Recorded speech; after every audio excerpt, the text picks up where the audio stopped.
Rajput છાત્રાલયમાં astral foundation તથા અંધજન મંડળ વસ્ત્રાપુર અમદાવાદના ધોળકા તાલુકાના 25 જેટલા ગામોમાં સંજીવની પ્રોજેક્ટ છેલ્લા 3 વર્ષથી અમલીકરણ કરી રહ્યા છે, જેમાં એસ્ટ્રલ ફાઉન્ડેશનના આર્થિક સહયોગથી સંજીવની પ્રોજેક્ટ અંતર્ગત આજ રોજ ધોળકા ખાતે તાલુકાના 65 જેટલા જુદા જુદા પ્રકારના દિવ્યાંગ વ્યક્તિઓને સાધન સહાય જેમ કે વ્હીલચેર, ટ્રાયસિકલ, બ્લાઇન્ડ સ્ટિક, ગોડી વોકર, એવી સાયકલ, કાનનું machine, calipers, knee guard, cabin toilet, chair જેવી 18 સહાયક સાધનોનું વિતરણ કરવામાં આવ્યું।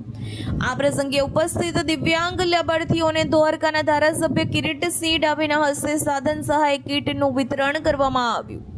આ પ્રસંગે કિરીટસિંહ ડાભી દ્વારા દિવ્યાંગો સાથેનો હોંફારો સંવાદ હર હંમેશ માટે સ્મરણીય બની રહે અને તેઓની સાથે આત્મીયતા કાયમ બની રહે તેઓને સહાયક સાધનોનું વિતરણ કરી અભિનંદન પાઠવ્યા।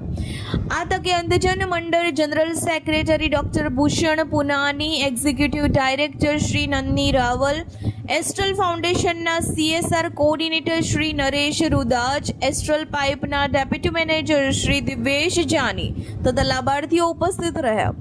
મેનેજિંગ તંત્રી Mahesh Sonara, DT news live 24 Dholka.